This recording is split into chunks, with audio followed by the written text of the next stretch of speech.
So now that you understand how creation works, let's talk about the mechanism that actually makes creation happen. And what generates creation is having an emotion, some type of dissatisfaction that inspires some type of vision, and then we need to bring it into reality so we can make a plan in order for us to know what actions to take in order to have the thing that we want.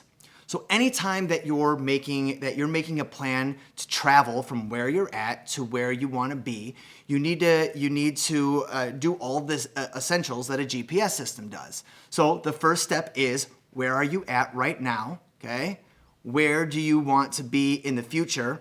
How are you going to get there? What might stand in your way as you get there? And then what else might get in the way, and then what are your next steps? And so the GPS figures all of that out, and then it makes a step-by-step instruction for you to take action to get there.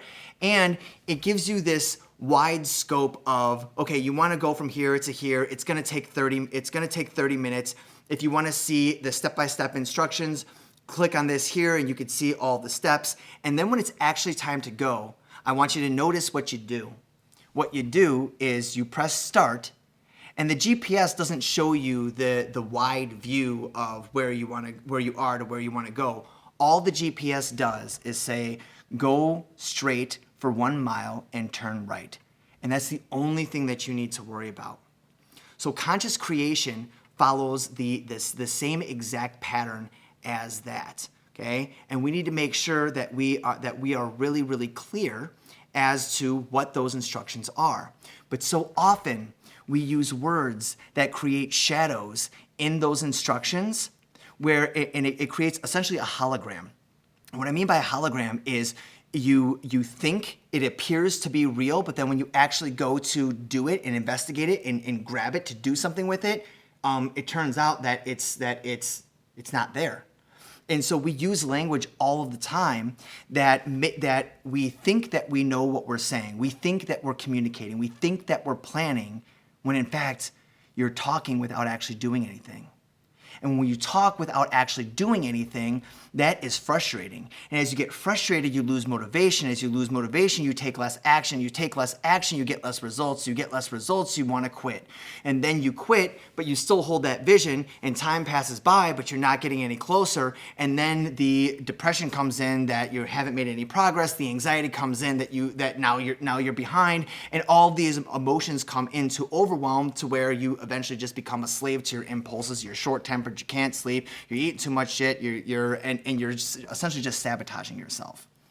So the way that creation works is we take an image from one place and bring it into our consciousness, and then once it's in our consciousness, we make a decision on what the next steps are in order for us to create that vision.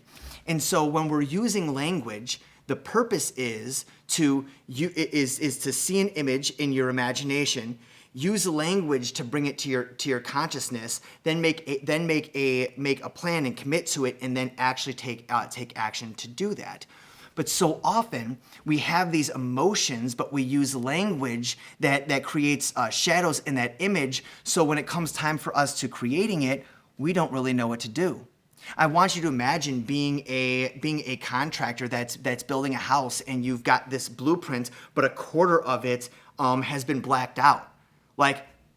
You can assume what might need to be built there, but when you actually build it, and then the person who did the drawings comes by and is like, that is not what I planned, it's like, well, I couldn't see that. If you want to be precise in the way that you build your life, the way that you create your vision, you have to be able to clearly see the blueprint. Okay? So I'll give you an example of how this works. I'll give you an example of essentially how this doesn't work, right? When you're trying to take an image from one place, bring it to another, so action can be taken to get the end result. So whether you are having a conversation with your higher self, your imagination, the 4D version of you, or you're having a conversation with another person, you're collaborating in order to get something done, it's the same process. You're taking an image from one place and you're trying to bring it into your consciousness so that you can take action, right? And so the easiest way to explain this is having a conversation between two people. So I want you to imagine that that me and you are about to go to a party, and everyone's waiting for us to get there. It's gonna be fun. All your friends are there, all my friends are there. We're gonna go there. We're gonna celebrate, a big win that you had, and we're gonna have a great time. And I say to you, and I say, oh man, the party is in an hour, and I forgot my keys. Can you go to my keys? Can you go to my house and grab my keys? So at that moment, in order for us to get to the party, I need to take the image in my head of exactly where the keys are. So I sit back, I think about it, and I'm like, oh, I see exactly where those keys are. And then I use language to take that image, and through using language as a pathway or a bridge, I put that image in your head. And then once you have that image clearly in your head, you're able to take action to go get the keys. So if you step into my house and you say, and you're like, all right, Spence, I'm at your house. Where are the keys? And I'm like, okay, all right. They are not in the kitchen. And they are not in the living room. And they're not on my desk in my office. They're not in the guest room. They're not in the utility room. They're not in the guest bathroom. They're not in the dining area. And they're not in the hallway. And you'd be like, okay. Well, the only room left in my house is my bedroom. So like, you make the assumption, you're like, all right, Spence, I'm in your bedroom. Where are they at? And I say, okay, they are not on my bed. And they're not on my nightstand. And they are not on my desk. They're not in the bathroom. They are not in the closet. They are not on the shelf. They are not. You'd be like, Spencer, just tell me where the keys are. I'm like, I am telling you where the keys are. You're like, no, you're not telling me where the keys are. I'm like, how can I not be telling you where the keys are? Have we been talking about the keys? Yes. Have I been talking to you for 10 minutes? Yes. How am I talking about the keys but not saying anything? You're like, well, if you were saying something, we'd have the keys by now. Just listen to me. Listen to me. They're not in my safe. They're not underneath my pillow. They're not under the bed. They're not in the floorboards. And you're like, not in the floorboards, Spencer, just tell me. And I'm like, I am telling you. They're not on my chair. They're not. And so I'm telling you all these places that it's not. And at some point in time, you are going to get so frustrated at me. You're going to be like, you know what? Forget it, Spencer. I'm just going to find the keys. You hang up the phone. And then you're like, where could they possibly be? And so you end up ransacking my room, going through my clothes. Maybe they're in it. Maybe they're in his pocket. Maybe they're on the ceiling fan. He said they weren't under the floorboards. Like where could they possibly be? Maybe you start punching holes in drywall and looking in between there because of how granular I got it as to where they weren't. And then one of two things is going to happen. You're going to find my keys, or you're not going to find my keys. If you don't find my keys, then we don't go to the party. We don't get what we want. We don't step into the vision of us celebrating the big win. But let's say you do find the keys. It's probably going to take you a couple hours, which means that we are a couple hours late to the party. And then when we get to the party, everyone's gonna be like, we've been waiting for you guys. Some people are forgiving, some people are bitter. You've got to apologize to a bunch of people. And then me and you, we are definitely not on the same page. Like, you're probably really frustrated with me. It's like, Spencer, like you were teasing me the whole time. And I'm like, I don't know what you're talking about. We're on the phone for 20 minutes. I was telling you where my keys were. You hung up on me. And it's like, I just wanted to find the keys. That's why I hung up on you. And there's friction between the two of us. And then I go home and I take a look at my room. And I'm like, what the heck did you do to my room? And you're like, you told me to find the keys. And I said, I told you to find the keys, not destroy my place. And it's like, well, I found the keys, didn't I? It's like, well, yeah, you found the keys, but now I'm pissed off at you. I got a bunch of shit to clean up, and we were late for the party anyways. So we already pissed off a bunch of people. Here's the thing. When you use the word not, okay, basically what you're saying is basically what you're doing is you're creating a shadow in the vision. So whenever you use language, whatever words you're using, as I'm speaking right now, images are popping into your head, and your brain is doing something with that image and then making a decision on how to manage that.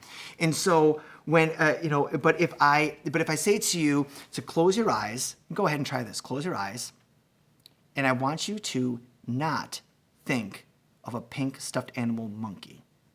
Now, if I were to ask you, what did you think about? It was pink stuffed animal monkey. It probably popped into your images because your brain can only see the words that are saying. The word not didn't play a role on whether you saw the monkey or not. You just saw what the words were saying.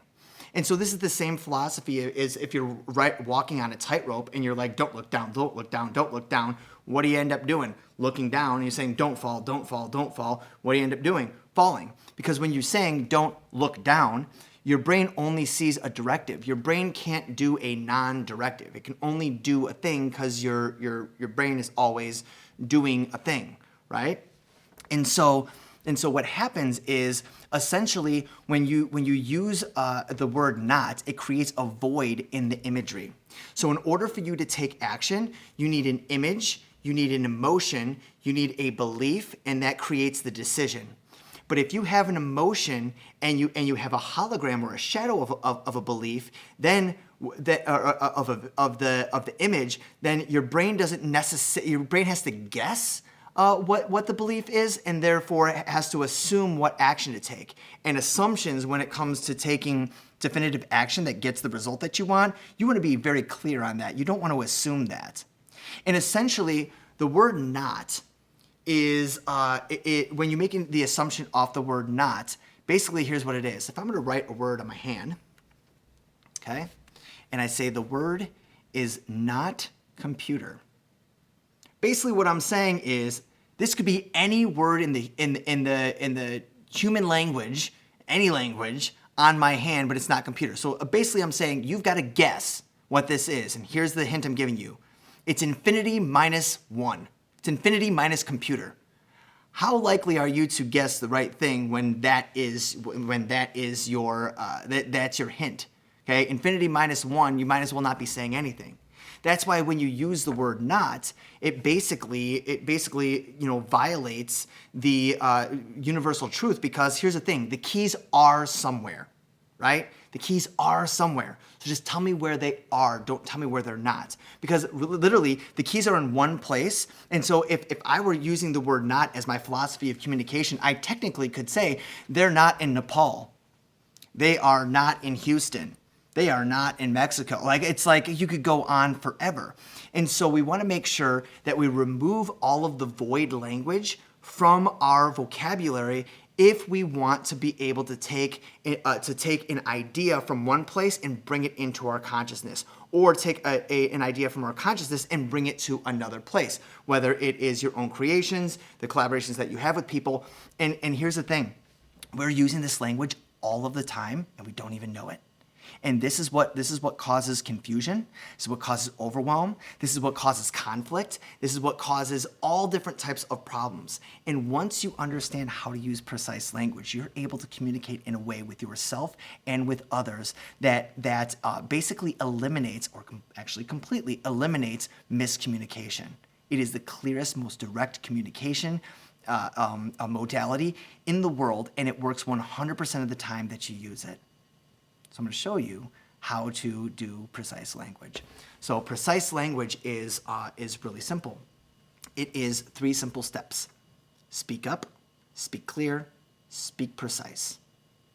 Now, at any point in time that you're experiencing resistance, confusion, any type of frustration, annoyance, any negative energy, you want to make sure that you speak up, use your words. This is why I am going to constantly be encouraging you to reach out into the private Facebook group anytime that you come across any type of resistance, any procrastination, any type of negative emotion, because if you allow those negative emotions to cycle through your mind without speaking up, you become a slave to those emotions. You isolate yourself, and if you don't use language, then you don't have an image. And if you don't have an image, all you have is emotion, and you become a slave to the impulse of the emotion that you're feeling. And if you can't figure out what to do, that emotion, that negative emotion is going to get worse and worse and worse. And as you know, when you act impulsively on a negative emotion, it very rarely ends up as the thing that you needed to do. Usually you create more damage, and which then creates more negative emotion, which creates more void in your language, which creates more confusion, which creates more pain. And this is how we end up getting really frustrated and quitting and losing sight of our vision and basically failing. Okay, so first rule of precise language: speak up, use your words.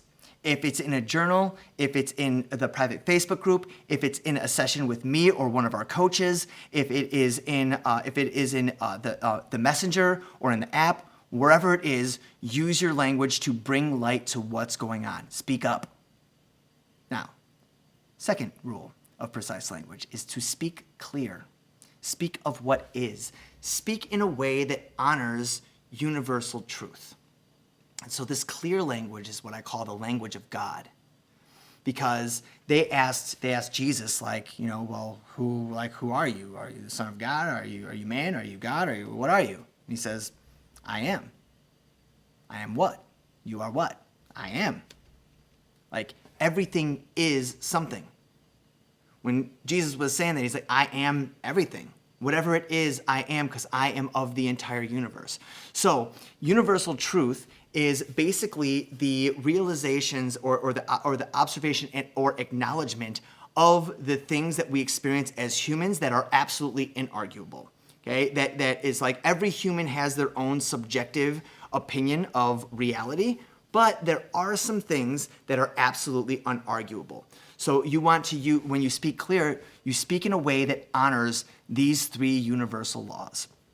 Universal law number 1, everything is something and somewhere. When I was 10 years old, my grandmother bought me this jean jacket that had leather sleeves. It was super cool.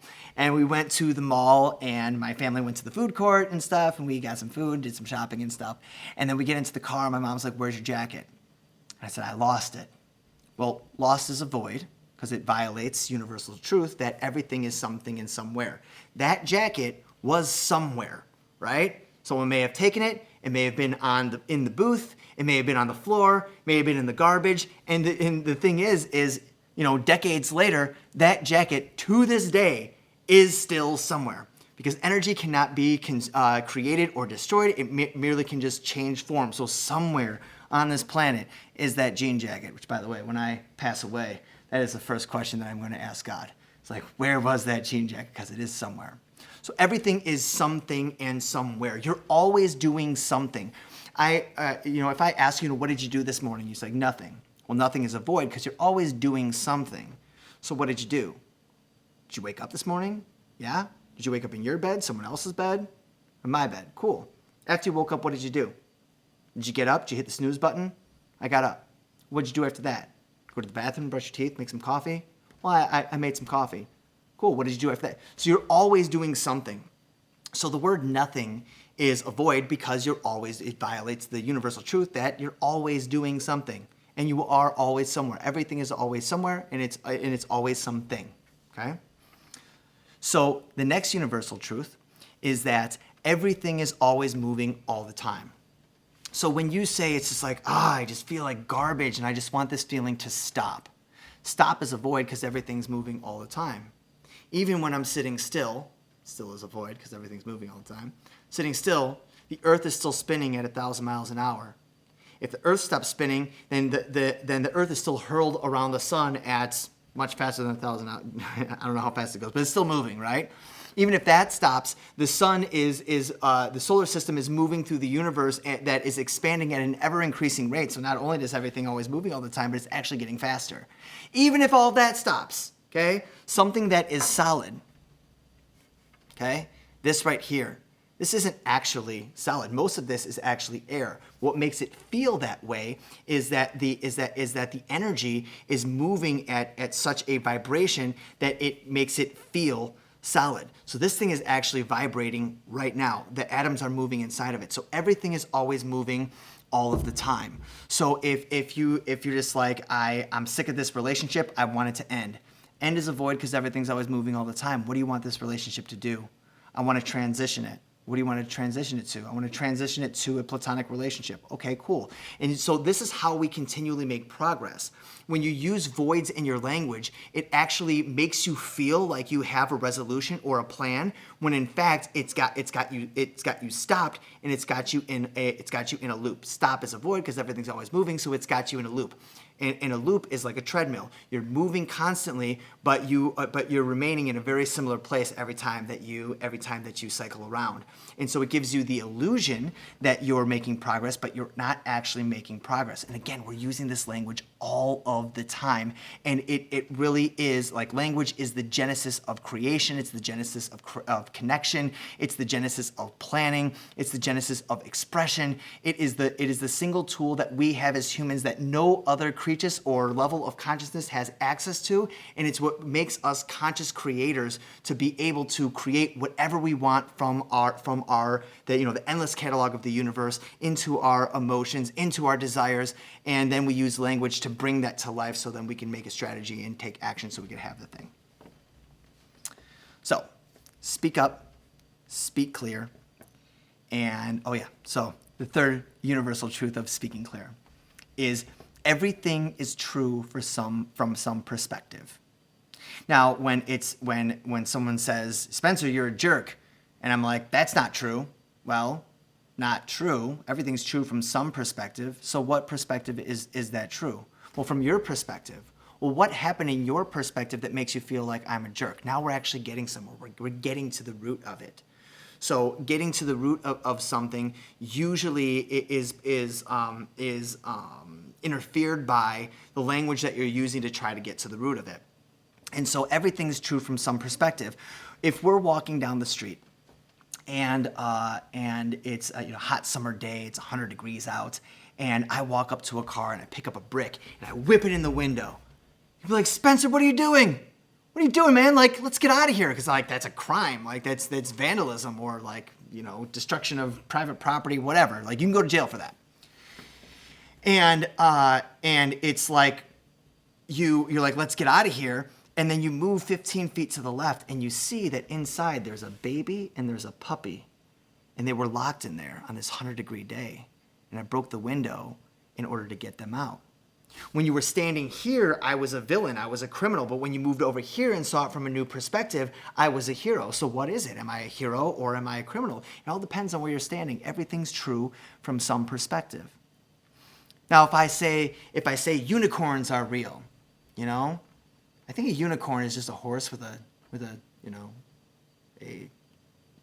horn on their head, I don't know what the flying horse one is, but anyways, like a flying horse with a unicorn thing on their head. If I say that that's real, and you're like, well, no, that's not real. Well, not's a void, because everything's true from some perspective. Where do unicorns exist? In my imagination. And as we discussed on the previous video, your imagination is just as real tangible things, because this actually started out as someone's imagination. There was someone that says, hey, I want to make a plant holder that is a 3D geometrical shape that's made out of stone. And then that was a vibration, imagination, and that turned into language, which created an intention. And then there was a plan. How are we going to do this? We got to get stone. We got to get machines and all of that. That plan turned into action. That action turned into this thing. Your imagination is just as real as the tangible things. It's just on a different realm. It's just in 4D. So everything's real from everything's true from some perspective. Okay. So so speak up, speak clear by honoring universal truth, or the three universal truths: that everything is something and somewhere, everything is always moving all the time, and everything is true from some perspective. So at this point, we've called the monsters out by using language to speak up. We've got all of the pieces on the table by using the language of God, the language of I am, okay, speaking of what is, because everything is something. And now we need to speak precise, okay? So every time that you're speaking, you're literally communicating with the universe, telling the universe what to give you. And so anytime that I speak with a client that I'm working with one-on-one, I say, I want you to treat me like a magic genie. Okay, so like no restrictions, no apprehension, no. Well, I think if you can do this, because like when Aladdin got the lamp, he didn't rub the lamp and it's like, well, if it's possible, and it's like you make me a prince. It's like no, it was like rub it. It's like you got 3 wishes, make me a prince. I want to be rich, like and all that. So like that's the way that I encourage people to speak during our sessions. And I got a secret for you. I ain't the genie, you're the genie. It's just that you need to give yourself permission to speak out loud, because every time you're speaking, you're creating. And in fact, the term abracadabra, in its literal translation, means I create as I speak. And so the downfall of the wish maker is in vague language. So when I say to someone, I'm like, hey, I want you to speak to me like I'm a magic genie. They're like, okay, sweet, all right. Sounds good. Like, all right, Spencer. What do I want? I want more money. I'm like, ooh, yes, okay, money's fantastic. Money gives you options. Money is dream fuel. So yeah, you want more money? Fantastic. So I pull out a dime out of my pocket, flick it to you. Your wish is my command. Ah, that's not what I meant. Well, not as a void. What did you mean? Well, okay. I want $100,000. Like, okay, fantastic. Wish is my command. Pull up the old checkbook, write a check for $100,000, and the money's in the account. I rip it off and I hand it to you, and you see that it's post dated to 2050. And you're like, what? No, that's not what I wanted. I'm like, I gave you $100,000, so that's not what I wanted, not as a void. What did you want? I want $100,000 now. It's like, okay. Cool. Now, when I give you this $100,000, are you going to behave in a way that reflects that this is truly, at its core, what you want? Yes. Okay, cool. Wish is my command. So I pull out a stack of cash, just bands on bands on bands on bands, $100,000, and hand it to you, and you're like, yes, finally was precise enough to get what I want. So you get that $100,000, and you're like, all right, time to go buy some new stuff. So you go to the car dealership, and you go buy a Tesla. By the way, new Tesla truck, $100 to order it. I've considered it. Anyway, so you go to the dealership, and you're like, okay, I'll take that car. How much is that going to be? They're like, this will be $45,000. You're like, not a problem. I got bands on bands on bands. So you pick up the cash, and they're like, you're about to sign the papers. You give the cash, and you try to pull it out. And you're like, how come I can't give this cash to the dealer? You go back to the genie. You're like, what the heck? And I'm just like, you said you wanted $100,000. For you to spend that money, you'd only have $35,000, or yeah, you'd only have $65,000 left, or whatever the math is. And I'm like, so if you spend it, then you no longer have $100,000, and you said that you would act in accordance to what you truly wanted. And so, unfortunately, in order for you to be in integrity of what you said that you wanted, you have to hold that $100,000. Okay, so actually, you never really wanted money in the first place. What you wanted was a car. Okay? So it's like, so you've got to be careful what you say, because the universe might give you what you asked for, but it might not look like exactly what the image you had in your head, because you used vague language. And so what this looks like is what this looks like, to be more precise, is to fractal. So fractaling means like, I want more money. Okay? So it's like, all right, well, more money means somewhere between 0 and a cajillion, so the universe could give you any number in between there and still be in integrity of your wish. Well, that didn't work because it wasn't specific enough. Okay, what does more mean? So we take more, I want more. I want $100,000. Okay, sweet, $100,000, post-dated checks. Now, okay, when do you want it? Now. Okay, why? And it's like, okay, I give it to you now, but you can't spend it. Why do you want it? I want a new car. So the best way to talk to the genie would be like, Genie, I want a brand new car. Okay, boom, you got the car, and now it's like you get it instant. You get to skip all of those steps of getting the money, going to the dealership, and all that, and you just get directly what you want. Okay, so once you're speaking clearly, you need to speak precise, because when you say I want more, essentially what you're saying is, okay, I'm going to write a number on my hand, everything from negative gajillion to positive gajillion, and by the way, it's more than 3. Okay, so basically I'm saying, guess the number on my hand. It's infinity minus 50%.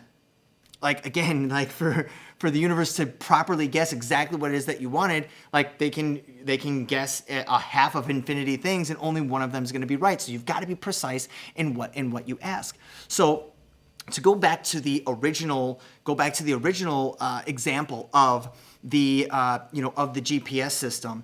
If let's say that I'm sick and we're hanging out, and I'm like, oh, I need some medicine. You got to go to the pharmacy and get it for me. And you're like, where's the pharmacy? And I'm like, okay, it's not on State Street. It's not on Chicago Avenue. It's not in the South. So they're like, Spencer, we went over this. Tell me where it is. It's like, okay. It's downtown. Well, okay. Downtown's clear. That is something, but that's vague. Okay? Now you can be more precise. It's on the east side of downtown, or you can be more precise and just pull up the address. Because if you're asking the GPS system to say, take me downtown, it's going to take you somewhere to the middle of downtown, and then you just got to figure it out, right? And you got to be going, up and down the streets trying to find the pharmacy.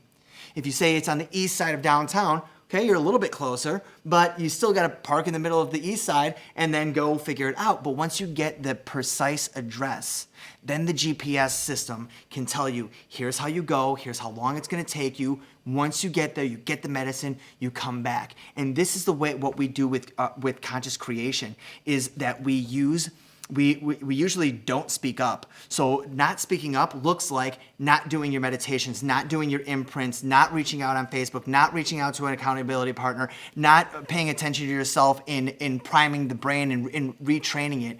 Okay, that's what that looks like. Or next, it could be like not speaking clear. Okay, and then you're using all of the words, and the GPS system has no idea where to put you. It only knows where not to put you. And then it's like, speak precise. It could get you in the general vicinity, but again, once you get to the general vicinity, you're going to be searching everywhere for the for what it is that you're looking for. So if you want to get from point A to point B as quickly, as efficiently as you can, you need to speak up, speak clear, and speak precise.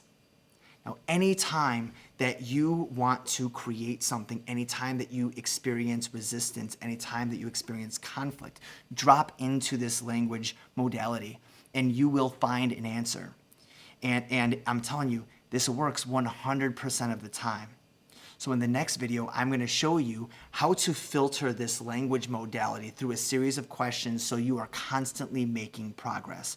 So the first step is get moving, okay? Get moving, right? You got to use your language to do that. Then it's make sure that you're moving in the right direction. Once you're moving in the right direction, then the next step is go as fast as you can. But if your first step is go as fast as you can, but you have no idea where you're going, you're going to be exhausted, and it's going to end up taking you forever to get there. And so when you use precise language, this is the secret to conscious creation. This is the secret to overcoming resistance. This is the secret to managing your monsters. This is the secret to creating your vision. So anytime that you struggle, drop into precise language. Speak up, speak clear, speak precise, and then start asking questions that perpetuate progress. Because once you're pointed towards your North Star and you are continually making progress, then the only thing standing between you and your vision is time. That's it. Time. No other obstacles, just time. And then you worry about patience and acceleration. And we'll go into that a little bit later. But that is how you use precise language.